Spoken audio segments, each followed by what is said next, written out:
آج کی مجلس میں اور آپ معاشرے کے اندر ایک ایسی وبا بلکہ ایک ایسے عنصر سے پردہ ہٹاؤں گا اور یہ بتانا چاہتا ہوں آپ لوگوں کو کہ یہ معاملہ کس قدر حساس ہے اور کس قدر اہمیت کا حامل ہے۔ وجہ اس کی یہ ہے کہ یہ جو رتبہ ہے اور یہ جو جگہ ہے یہ میراث ہے رسول اللہ صلی اللہ علیہ وسلم کی۔ آپ دیکھیں گے کہ آپ صلی اللہ علیہ وسلم مدینہ کے اس منبر سے خاص طور پر حالات حاضرہ کو لے کر کے گفتگو فرمایا کرتے تھے۔ کیا چل رہا ہے صحابہ کے درمیان جمعہ کے دن آ جایا کرتا تھا، حالات کیا ہیں، حالات کس موڑ پر جا رہے ہیں، ان تمام چیزوں کا تجزیہ جمعہ کے اندر عامۃ الناس کے سامنے آ جایا کرتا تھا۔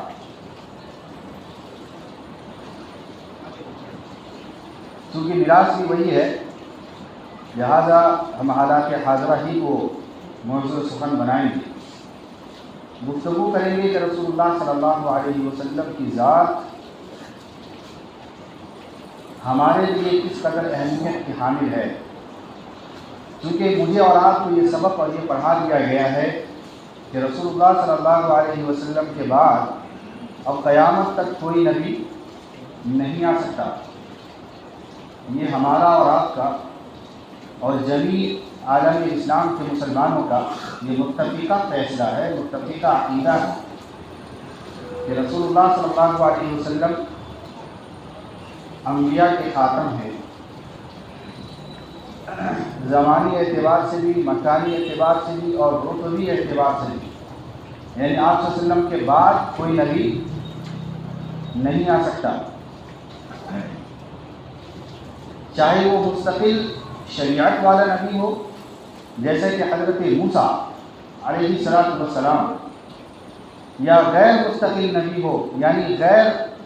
جس کے اوپر جو ہے اس بات کو لازم کیا گیا ہے کہ اپنے ماں باپ کی شریعت کی اتباع میں زندگی گزارے۔ مثال کے طور پر حضرت ہارون علیہ السلام، ایسی بھی کوئی نبوت کا شائبہ اب قیامت تک رسول اللہ صلی اللہ علیہ وسلم کے بعد اس امت کے اندر نہیں ہے، نہیں منوایا جا سکتا ہے اور نہیں مانا جا سکتا ہے۔ یہ ہو گیا تمہید، جو آپ سمجھ رہے ہیں کہ اب یہاں سے بات کس مدعے پر آئے گی۔ حضرت امام اعظم ابو حنیفہ رحمۃ اللہ علیہ کے پاس ایک مسئلہ آیا۔ اس زمانے میں ایک صاحب نے نبوت کا اعلان کیا تھا اور یہ کہا تھا کہ مجھے بھی اللہ نے نبی بنایا ہے۔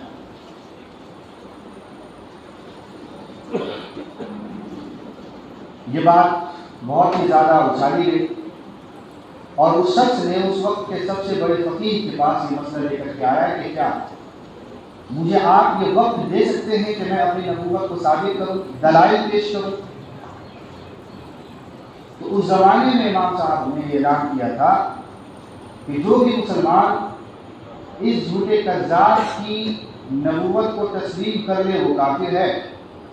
اور وہ شخص جو اس کی نبوت پر دلائل کا منتظر ہو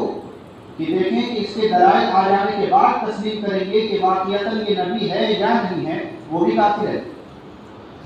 یہ بہت بڑا جملہ تھا۔ مجھے یاد آیا رسول اللہ صلی اللہ علیہ وسلم حیات ہیں، ایک شخص ہے مسیلمہ کذاب، اس نے نبوت کا اقرار اور نبوت کو جو ہے منوایا بزور طاقت، بزور سیاست، اور آپ صلی اللہ علیہ وسلم کے پاس ایک لیٹر لکھا، چٹھی لکھی اور یہ کہا، اس کے اندر یہ بات درج ہے کہ آپ اس وقت یعنی وہاں کے نبی ہیں اور میں یہاں کا نبی ہوں، یعنی گویا کہ نبوت کے اندر پارٹنرشپ کا معاملہ کر لیتے ہیں کہ آپ کی نبوت عرب کے اس علاقے کے لیے اور میں اس علاقے کا نبی، آپ کو میری نبوت سے کوئی تکلیف نہیں ہونی چاہیے اور میری نبوت سے آپ کو کوئی تکلیف نہیں ہونی چاہیے۔ گویا کہ اس طریقے سے بنی اسرائیل کے اندر انبیاء علیہ الصلوۃ والسلام ایک سے زائد بیک وقت آ سکتے تھے، وہی معاملہ یہاں پر بھی ہے، تو کیا آپ اس کی مجھے اجازت دیتے ہیں؟ یہ خط لے کر کے 2 صحابہ آئے تھے، یہ 2 قاصد آپ صلی اللہ علیہ وسلم کے پاس آئے اور آپ صلی اللہ علیہ وسلم نے کہا کہ کیا آپ بھی ان کی نبوت کو تسلیم کرتے ہیں؟ تو ان دونوں نے اس موقع پہ کہا تھا کہ ہاں ہم بھی مانتے ہیں کہ مسلمہ کے زمانے کا نبی۔ حضرت عبداللہ بن مسعود وہاں پر اس مجلس کے اندر شریک ہیں۔ اللہ کے نبی نے جملہ فرمایا تھا کہ دیکھیں بین الاقوامی سطح پر یہ قانون اور یہ سنت چلی آ رہی ہے کہ کسی بھی قاصد کو، کسی بھی سفیر کو ہم قتل نہیں کیا کرتے ہیں۔ اگر دنیا کا یہ رواج ہوتا کہ سفیروں کو قتل کرنا جائز ہوتا تو آج ان دونوں کا سر قلم میں اپنے ہاتھوں سے کرتا۔ یہ آپ صلی اللہ علیہ وسلم کے جملے، مجلس ختم ہو گئی،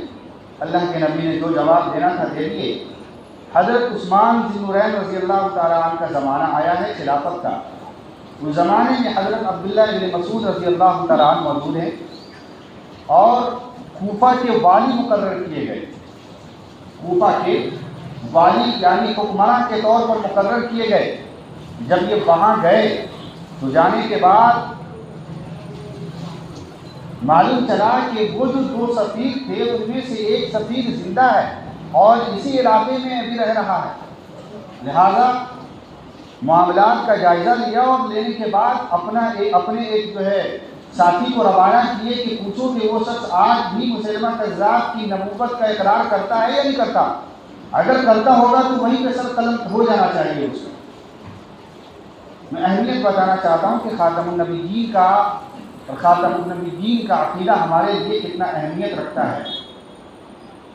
لہذا حضرت عبداللہ بن مسعود جو مفسر قرآن ہیں، نبی کے صحابی ہیں اور بڑے اعلیٰ مرتبے کے صحابی ہیں، جن کے بارے میں نبی علیہ الصلوۃ والسلام نے ایک موقع پہ فرمایا تھا کہ عبداللہ بن مسعود وہ صحابی ہیں جن سے قرآن سیکھا کرو، اور خود ان کا یہ دعویٰ ہے کہ قرآن کی کوئی بھی آیت لے لیں جس کے بارے میں یہ تصور دیا جائے کہ عبداللہ بن مسعود اس آیت کے بارے میں نہیں جانتا ہے، اس کے شان نزول سے واقف نہیں ہے، اس کے جو ہے معانی اور مطالب کے پیرائے سے واقف نہیں ہے، یہ نہیں ہو سکتا۔ یعنی قرآن کا ایک ایک جملہ، ایک ایک آیت، ایک ایک حرف اور ایک ایک نقطے سے وہ واقف تھے، اتنے بڑے صحابی رسول۔ جب وہ وہاں پہنچے تو پہنچنے کے بعد سب سے پہلا جو کام کرایا ہے اپنے اس والی مقرر ہونے کے بعد، وہ مدعیان نبوت کے پیروکاروں کا قتل ہے، یعنی سفیر کو قتل کرایا، اس کے بعد اس شہر کے اندر داخل ہوئے۔ یہ رہی آپ کے سامنے کچھ تفصیل۔ انہوں نے بڑی جامع کتاب لکھی ہے، جس کتاب کے اندر قرآن مقدس کے تقریباً 100 آیات جمع کیے اور رسول اللہ صلی اللہ علیہ وسلم کی 200 احادیث بلکہ 210 احادیث جمع کیے ہیں۔ اسی کے ساتھ ساتھ صحابہ کے متفقہ عقیدہ، متفقہ فیصلہ، مجتہدین کی متفقہ رائے اور سلف صالحین کا گویا کہ آپ کہہ سکتے ہیں کہ جمہور کے سارے اقوال کو انہوں نے پیش کیا ہے۔ کس بات پر پیش کیا ہے؟ 100 آیتیں اور 200 احادیث اور جمہور کا متفقہ رائے، اس بات پر انہوں نے پیش کیا ہے کہ رسول اللہ صلی اللہ علیہ وسلم کے بعد کیا کوئی نبی آ سکتا ہے یا نہیں آ سکتا۔ لہٰذا علماء نے تقریباً قرآن کی 100 آیتوں سے، رسول کی 200 احادیث سے ثابت کیا ہے کہ یہ مسئلہ ختم نبوت کا مسئلہ مسلمانوں کے درمیان اتنا متفقہ ہے کہ اس کا انکار نہیں کیا جا سکتا۔ گویا کہ ختم نبوت کا انکار کرنا قرآن کی 100 آیتوں کا انکار ہوگا اور 200 احادیث کا انکار ہوگا۔ اب مسلمان یہاں پر پہنچنے کے بعد وہ کون چھوٹا اور یا بڑا مسلمان ہوگا جو اس بات کو ایکسپٹ کرے گا یا مانے گا کہ میں قرآن کی 100 آیتوں کا انکار کروں؟ یہ تو بہرحال نہیں ہو سکتا۔ قرآن کی ایک آیت ہو یا حدیث کا ایک ٹکڑا ہو جس کی بنیاد پر مسائل کو لے کر کے خلف الامام کا مسئلہ ہو، امام بالجہر کا مسئلہ ہو، ہم لڑ رہے ہیں اور صدیوں سے لڑ رہے ہیں، لیکن وہ مسئلہ جو متفقہ مسئلہ ہے، چاہے بریلی طبقہ ہو وہ بھی مانتا ہے، دیوبندی طبقہ وہ مانتا ہے، اہل حدیث طبقہ مانتا ہے، مسلمان کا چھوٹا سے بڑا ہر انسان مانتا ہے کہ رسول اللہ صلی اللہ علیہ وسلم کے بعد اب کوئی نبی قیامت تک نہیں آ سکتا۔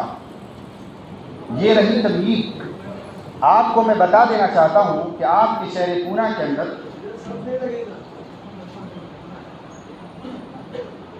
بہت سی جگہوں پر یہ بات تبلیغ کی جا رہی ہے کہ شہر پنجاب کے اندر ایک شخص گزرا ہے جس کا نام قادیان تھا، غلام احمد قادیان۔ یہ شخص جس نے 18ویں صدی کے اندر اپنے آپ کو نبوت کے اوپر پیش کیا اور کہا کہ میں ذلی اور بروزی نبی ہوں، یہ تصور کیا کہ میں بھی رسول اللہ صلی اللہ علیہ وسلم کا قائم مقام ہوں، اور یہ سلسلہ چلتا رہا اور علماء کرام نے اس کا خوب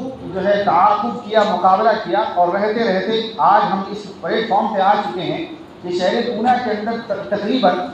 4 جانب اس نے اپنے پنجے جما لیے ہیں، یعنی گویا کہ عورتوں کے درمیان عورت کو چھوڑا گیا ہے، مردوں کے درمیان ان کے کالندے گھوم رہے ہیں، گشت کر رہے ہیں، بوڑھوں کے درمیان ان کے جوان بوڑھے گشت کر رہے ہیں، جس بات کی تبلیغ کر رہے ہیں کہ نبی کا جو معاملہ ہوتا ہے یہ رحمت کا معاملہ ہے، کیونکہ نبوت ایک رحمت چیز ہے،